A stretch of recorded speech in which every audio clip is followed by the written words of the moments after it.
Saya merespon dengan cerita bahwa kemarin saya itu merescue seekor kucing. Saya lihat ada kucing yang skabies, gemuk sekali badannya, tapi kepalanya itu dihinggapi jamur skabies yang membuat dia jadi nggak bisa melihat. Saya kasih nama kucing itu Prabodo Subiantolol. Ini tidak ada hubungannya dengan nama siapapun ya. Kalau di sinetron zaman dulu kalau ada kesamaan nama itu tidak sengaja, hanya fiksi belaka. Nah, Prabodo ini saya rawat untuk memastikan bahwa dia tidak mati karena penyakitnya. Saya obati dengan memberi dia salep anti skabies setiap hari. Setiap saya beri salep dia itu selalu melakukan perlawanan. Jadi kalau saya kasih salep, dia pasti nyakar saya. Hal yang wajar karena memang ketika dikasih salep kulitnya itu memang akan perih. Respon dia terhadap kasih sayang yang saya berikan itu mencakar dan menggigit. Mungkin ini potret yang hari ini terjadi. Ada sebuah negara yang sakitnya bukan main. Ini kalau ibarat penyakit sudah komplikasi. Nggak cukup obat, nggak cukup terapi, harus dioperasi. Sekarang sakitnya sudah di level komplikasi. Astagfirullahaladzim. Astagfirullahaladzim. Ya Allah, Tio Arianto, saya ini Adiaksa Daud, Menteri Negara Pemuda Olahraga 2004 sampai 2009. 5 tahun saya menteri. Sebelumnya saya KNPI, sebelumnya saya HMI, sebelumnya saya seperti kamu sama, saya ketua Senat Mahasiswa, kamu ketua BEM kan? Tapi saya belum pernah kasih statement, walaupun 10 tahun saya tidak suka dengan kebijakan-kebijakan Pak Jokowi, saya tidak pernah berkata kasar seperti kamu, dan saya belum pernah dengar orang berkata kasar seperti kamu terhadap kepala negara. Kamu mengatakan, Prabowo, itu luar biasa, kamu na'udzubillah min zalik, kenapa kamu ngomong begitu? Gak boleh begitu ya, kalau kamu orang Islam. Nabi Musa alaihissalam disuruh oleh Allah Subhanahu wa taala suruh datang kepada Fir'aun dengan kata-kata qaulan layyinan, dengan kata-kata yang baik, kata-kata yang bagus. Tidak dengan kata seperti ini, apalagi di media sosial. Dan saya belum pernah kasih statement menanggapi siapapun pernyataan di Republik ini sejak saya berhenti dari menteri. Hari ini baru saya ngomong. Coba kita akan ulas sebuah informasi dan kita nanti akan membedakan apa sih yang dimaksud kritik dan bagaimana menyampaikannya. Juga kita akan mendefinisikan apa itu pengkritik, termasuk apa itu penjilat. Ada baiknya kita lihat video yang belakangan video ini ramai diperbincangkan di sosial media karena video ini memberikan kritik, tetapi kritik yang tidak disampaikan kepada pejabat publik.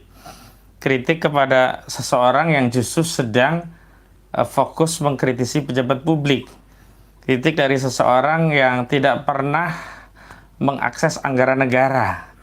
Kritik terhadap seseorang yang orang itu tidak pernah merugikan keuangan negara. Kritik terhadap seseorang yang orang itu terlepas dengan gayanya justru ingin memperbaiki negeri ini. Karena mencintai negeri ini, dia melakukan kritik terhadap penguasa di negeri ini. Nah, kita lihat bagaimana cara orang yang mengkritik pengkritik lainnya. Kita saksikan saja videonya berikut ini. Allah, Tio bakal heboh. Astagfirullah, salah. Astagfirullahaladzim. Nah ini, Astagfirullah. Sorry, ada kesalahan teknis. Astagfirullahaladzim. Astagfirullahaladzim. Astagfirullahaladzim. Ya Allah, Tio Arianto, saya ini Adiaksa Daud, Menteri Negara Pemuda Olahraga 2004 sampai 2009. 5 tahun saya menteri. Sebelumnya saya KNPI, sebelumnya saya HMI, sebelumnya saya seperti kamu sama, saya ketua Senat Mahasiswa, kamu ketua BEM kan? Tapi saya belum pernah kasih statement, walaupun 10 tahun saya tidak suka dengan kebijakan-kebijakan Pak Jokowi, saya tidak pernah berkata kasar seperti kamu, dan saya belum pernah dengar orang berkata kasar seperti kamu terhadap kepala negara. Kamu mengatakan, Prabowo, itu luar biasa, kamu na'udzubillah min zalik, kenapa kamu ngomong begitu? Gak boleh begitu ya, kalau kamu orang Islam. Nabi Musa alaihissalam disuruh oleh Allah Subhanahu wa taala suruh datang kepada Fir'aun dengan kata-kata qaulan layyinan, dengan kata-kata yang baik, kata-kata yang bagus. Tidak dengan kata seperti ini, apalagi di media sosial. Dan saya belum pernah kasih statement menanggapi siapapun pernyataan di Republik ini sejak saya berhenti dari menteri. Hari ini baru saya ngomong. Karena saya kesal melihat kamu, dan walaupun sebelah kamu itu tertawa-tawa, saya gak suka dengan sikap kamu seperti itu. Kasihan, kamu pada mulanya saya simpatik. Kritik pemerintah oke. Kita mengkitakan, jangan mengkaukan. Oke. Tapi kerta ini udah kelewatan, bukan kritik lagi, bukan menghina kepala negara. Astagfirullah. Istighfar kamu. Coba kalau bapakmu digituin sama orang. Saya dapat kucing, namanya sama dengan nama bapakmu. Saya bilang namanya tolol, bodoh. Sakit hati nggak kamu? Sakit hati nggak bapakmu? Jangan. Pak Prabowo itu orang tua, senior. Seumur dengan bapak saya almarhum barangkali. Ya, karena kepala negara. Saya pun sejak beliau jadi presiden tidak pernah ketemu beliau. Sampai hari ini nggak pernah. Jangan kau pikir macam-macam. Saya ikhlas demi Allah. Saya katakan ini tidak ada sponsor dari mana-mana. Saya dari suara hati saya sendiri. Karena pagi-pagi habis sholat subuh saya lihat seperti ini. Ya Allah, astagfirullah, ini harus diberitahu. Saya dosen, ya. Saya nggak pernah lihat mahasiswa protes seperti kamu. Seperti ini, kata-kata kasar sekali. Jangan jumawa kamu, Tio. Kasihan kamu masih muda. Ya, istighfar. Istighfar ya. Jangan ulangi lagi kata seperti itu. Ya. Jadi kritikan dari Adi Aksa Daud yang ditujukan kepada Ketua BEM Universitas Gadjah Mada, tapi sekarang sudah tidak lagi ya, Tio Ardianto, ini kan berkaitan dengan analogi cerita yang sifatnya juga imajinatif ya. Bahkan Tio sudah memberikan semacam disclaimer ya, bahwa apa yang dia ceritakan adalah fiktif. Ini berkaitan dengan kritik menggunakan ungkapan majazi atau kiasan atau satire begitu. Nah, untuk melihat langsung ya videonya, apa sih sebenarnya yang dipersoalkan oleh Adi Aksa Daud yang mentereng itu ya, pengalamannya di organisasi, bahkan terakhir menjabat sebagai Menteri Pemuda dan Olahraga. Kita lihat ini loh yang membuat Adi Aksa Daud meradang karena Prabowo Subianto dianggap telah dilecehkan oleh seorang Tio Ardianto. Kita cek seperti ini nih. Saya mau mulai merespon dengan cerita bahwa kemarin saya itu merescue seekor kucing. Saya lihat ada kucing yang skabies, gemuk sekali badannya, tapi kepalanya itu dihinggapi jamur skabies yang membuat dia jadi nggak bisa melihat. Saya kasih nama kucing itu Prabowo Subiantolol.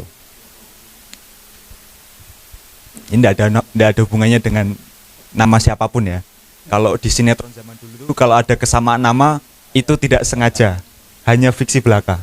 Nah, Prabowo ini saya rawat untuk memastikan bahwa dia tidak mati karena penyakitnya. Saya obati dengan memberi dia salep anti skabies setiap hari. Setiap saya beri salep dia itu selalu melakukan perlawanan. Jadi kalau saya kasih salep, dia pasti nyakar saya. Hal yang wajar karena memang ketika dikasih salep kulitnya itu memang akan perih. Respon dia terhadap kasih sayang yang saya berikan itu mencakar dan menggigit. Mungkin ini potret yang hari ini terjadi. Ada sebuah negara yang sakitnya bukan main. Ini kalau ibarat penyakit sudah komplikasi. Nggak cukup obat, nggak cukup terapi, harus dioperasi. Sekarang sakitnya sudah di level komplikasi.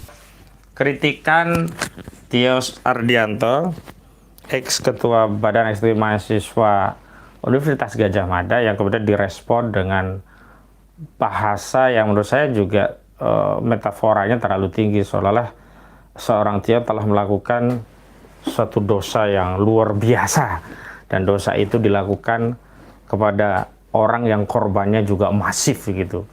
Sepertinya Tio ini orang yang melakukan dosa memakan anggaran negara yang menyebabkan seluruh rakyat kesulitan hidupnya. Sepertinya Tio ini dosanya melebihi dosanya Dadan MBG. Sebenarnya Tio ini dosanya dianggap melebihi dosanya Lodewijk Pusung, atau bahkan Tio ini dosanya melebihi dosanya Sony Sonjaya yang telah menghabiskan anggaran negara untuk korupsi dengan program makan bergizi gratis, dan menurut Jaksa Agung bahkan 3 orang ini dapat setoran per hari 1 miliar rupiah. Baik, kita dudukkan persoalannya satu per satu.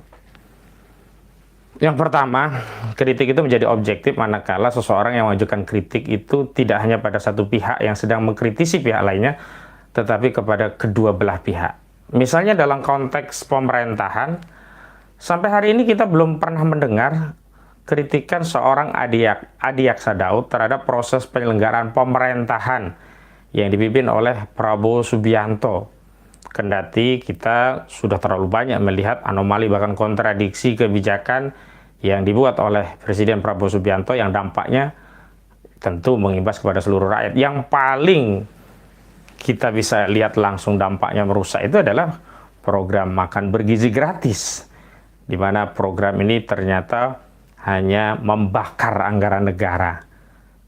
Satu hari nyaris 1,5 triliun rupiah dibakar, padahal pada saat yang bersamaan anggaran kesehatan mengalami defisit 2 triliun per bulan. Semestinya kalau anggaran ini dialihkan untuk anggaran kesehatan menutupi defisit BPJS yang 2 triliun per bulan, tentu anggaran ini jauh berlimpah dan jauh lebih bermanfaat ketimbang untuk program MBG yang diketahui hari ini dikorupsi oleh pejabat-pejabat tinggi di MBG.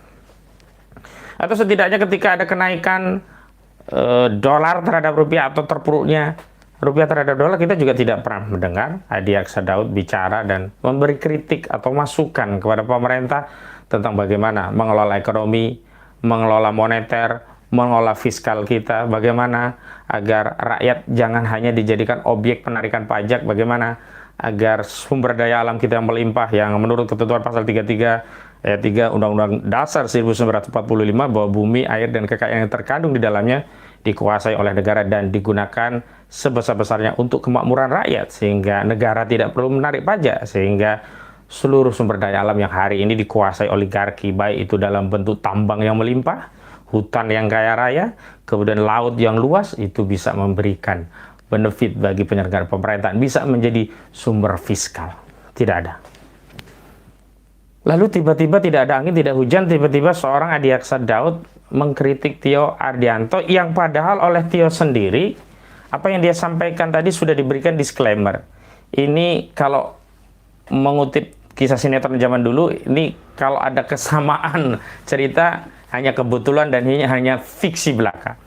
Memang dalam konteks komunikasi politik begitu ada bahasa langsung, dan dalam konteks kritik tak langsung ada juga istilahnya bahasa kinayah, bahasa majazi, bahasa satire, bahasa sarkasme. Dan Tio memang memberikan analogi tentang kondisi negeri ini, negara ini yang dipimpin oleh Prabowo Subianto seperti kucing yang sedang kena penyakit akut begitu, dan kemudian Tio berusaha untuk menyelamatkan kucing itu. Dan setiap Tio memberikan salep dalam rangka untuk mengobati kucing tersebut, karena motif kasih sayang seorang Tio kepada kucing tersebut melawan, bahkan mencakar Tio. Dan memang karena ketika kulit kucing itu diolesi salep itu akan terasa perih, dan memang obat itu pada mulanya ya terasa pahit, perih, tapi tujuannya adalah untuk menyembuhkan.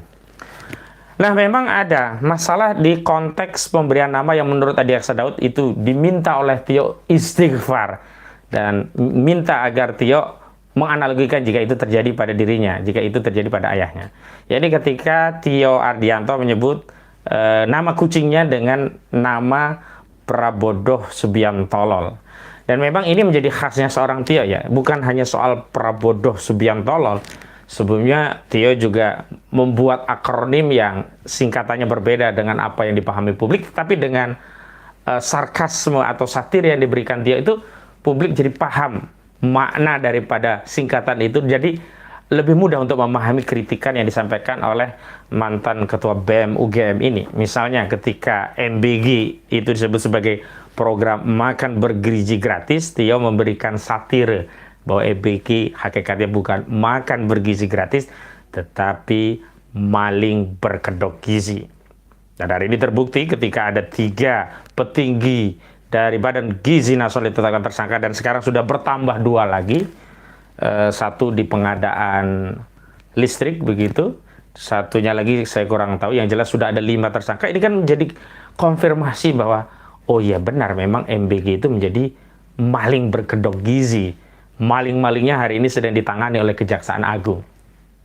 Yang kedua misalnya ketika Tio Ardianto membuat ungkapan lain untuk akronim SPPG. Sebenarnya kan SPPG itu normanya adalah Satuan Pelaksana Pelayanan Gizi, atau bahasa masyarakat ini catering-cateringnya lah gitu. Tapi Tio kemudian membuat ungkapan satire yang menyebut SPPG itu sebagai Satuan Penjilat Prabowo Gibran gitu. Dan pada akhirnya kita tahu bahwa orang-orang yang punya SPPG tidak mungkin akan mengkritik Prabowo Gibran. Pasti mereka mengambil posisi untuk terus menyanjung Bahkan kalaupun ada kekurangan, mereka paling tidak mendiamkan kalaupun tidak ikut mengkritik. Nah, di sini penting kemudian kita berpikir, lalu kenapa seorang Tio dianggap melakukan satu tindakan menghina kepala negara gitu. Nah, saya pikir ada dua hal yang berbeda ya. Pertama dari sisi lembaga atau institusi, yang kedua dari sisi pribadi. Dari sisi lembaga, apakah jabatan itu presiden, menteri, apakah itu jabatan pejabat anggota DPR, DPRD, itu tidak bisa dikatakan sebagai sebuah organ person, natural person ya, atau badan subjek hukum alami ya, yang punya pikiran, perasaan. Tapi itu adalah person ya, badan hukum yang bersifat institusi yang memang dia punya pertanggungjawaban hukum tetapi tidak punya perasaan hukum. Yang namanya jabatan itu bisa digantikan siapapun, dan jabatan itu tidak memiliki rasa, sehingga lalu apa yang dipersoalkan gitu oleh jabatan itu. Yang kedua, kalau itu terhadap pribadinya seorang Prabowo Subianto, ada dua hal yang patut kita dalami. Pertama, apakah kemudian ungkapan Prabowo Subianto lol itu memang ditujukan kepada Prabowo atau pada yang lain? Nah, Tio sudah menjelaskan bahwa itu kaitannya dengan kucing yang dia temukan, yang kemudian dia rescue, dia selamatkan, dia obati, dan kucing itu memang sering mencakar dirinya, acap kali ya, melawan begitu ketika dia memberikan salep, dan memang salepnya itu perih. Dan bahkan Tio memberikan ilustrasi bahwa ketika dia mengoleskan salep kepada kucing yang kena penyakit rabies tadi, itu karena kasih sayang dirinya untuk menyelamatkan kucing tersebut. Jadi memang tidak ada yang kemudian ditujukan oleh yang disebut oleh Adi Aksa Daud sebagai kepala negara, ini Presiden Prabowo Subianto gitu. Yang kedua, kalaulah itu pun ditujukan kepada Prabowo Subianto, tentu yang punya hak untuk merasa tercemar, terfitnah atau apapun itu ya Prabowo Subianto, bukan kemudian orang lain gitu.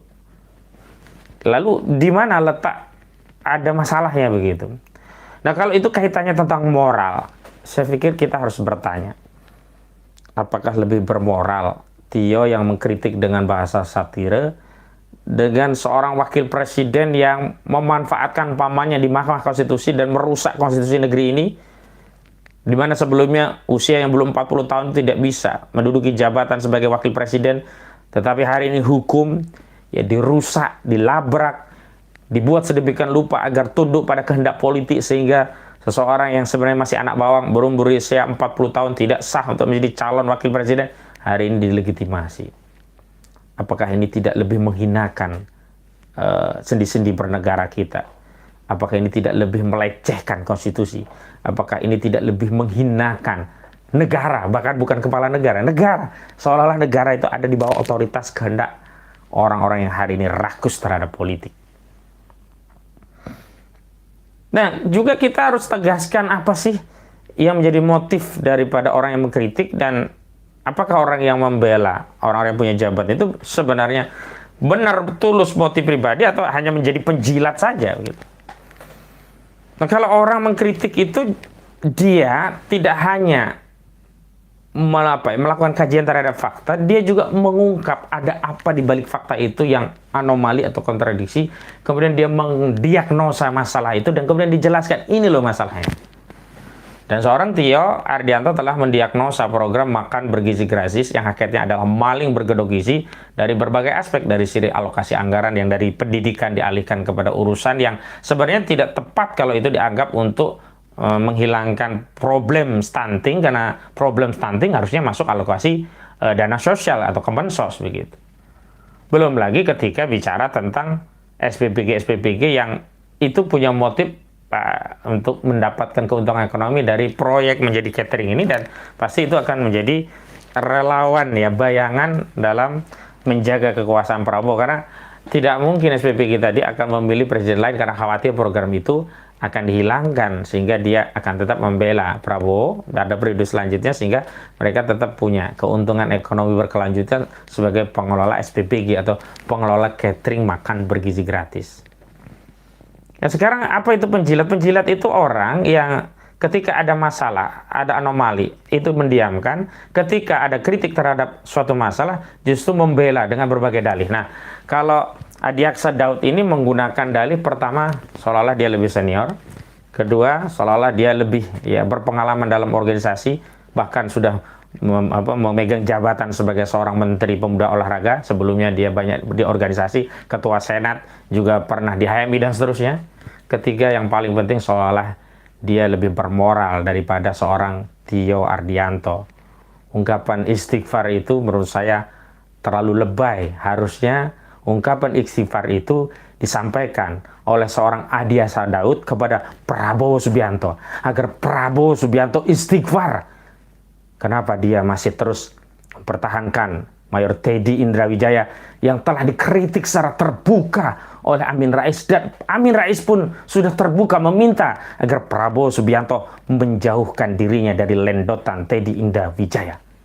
Apakah seorang Adiaksa Daud pernah mengkritik, pernah menyarankan Prabowo Subianto secara terbuka untuk menyampaikan kalimat astagfirullahaladzim?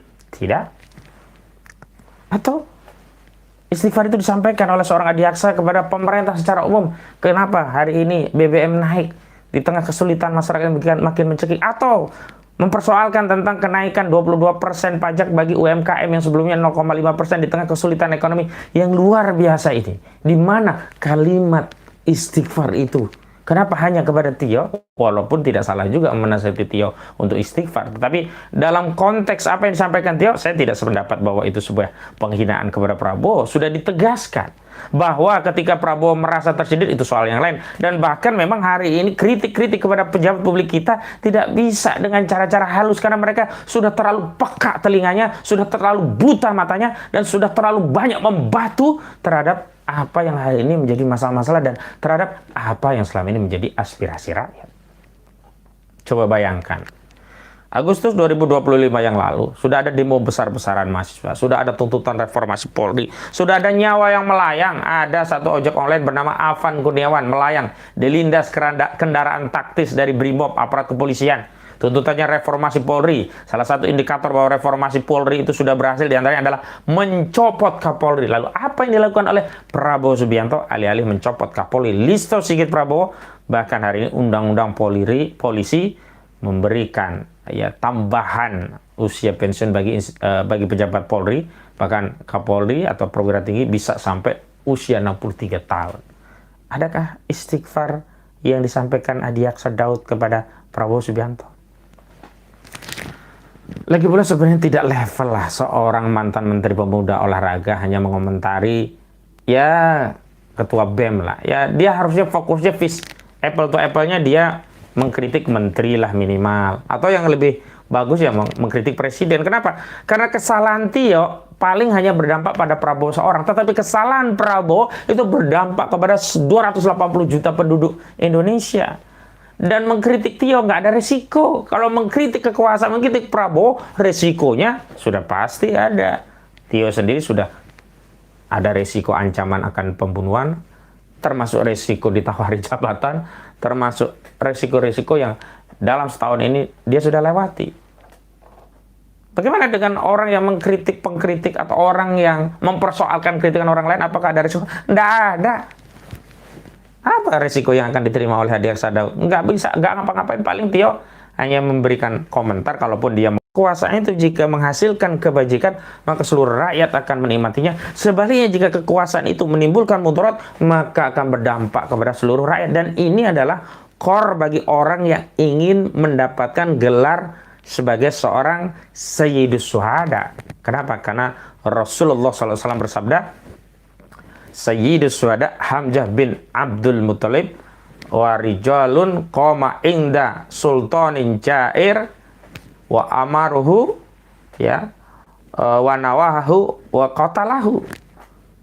Jadi yang namanya Sayyidus Syuhada, penghulunya para nabi adalah Hamzah bin Abdul Muttalib, dan seorang laki-laki ar-rijalu qoma inda sultanin jair, berdiri tegak di hadapan penguasa yang zalim, lalu memerintahkan, melarangnya, lalu dia meninggal dibunuh karena seruan dan larangan kritiknya terhadap penguasa yang zalim.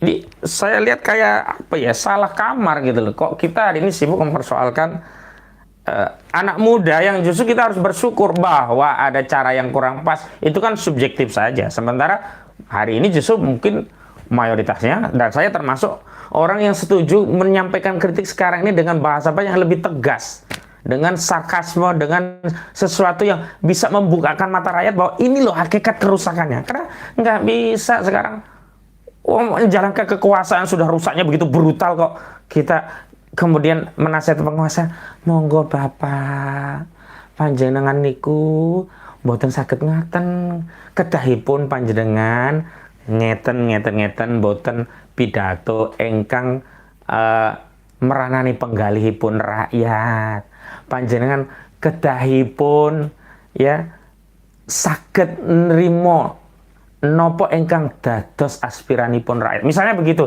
nggak dianggap. Dengan kritikan keras saja kadang-kadang tidak didengar. Dan alhamdulillah saya bisa katakan, terlepas tidak hanya dari perannya Tio ya, hari ini MBG ya, pejabat-pejabat dicopot dan bahkan sampai ada tindakan, dan hari ini MBG alokasi anggaran yang dikurangi, itu tidak lepas dari peran kritikan seorang Tio Ardianto, dan tidak ada peran sama sekali seorang Adiaksa Daud dalam koreksi di program MBG ini.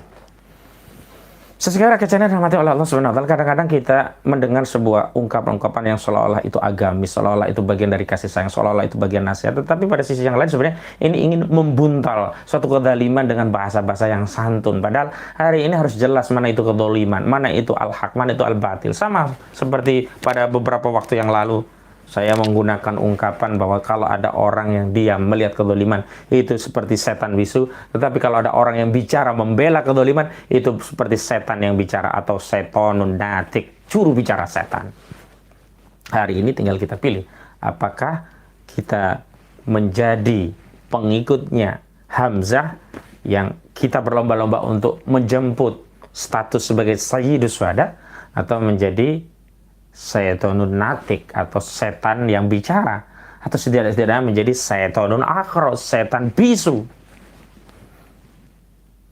Jadi memang hari ini agak sulit kita yang membedakan al-haq dan al-batil jika kita tidak tegaskan, dan kadang-kadang orang-orang yang menyeru kepada kemungkaran itu juga berdalih dengan kebajikan. Misalnya hari ini dolar ya naik, rupiah terpuruk, kemudian ada ungkapan seolah di kata-kata bijak, jangan khawatir, jangan cemas.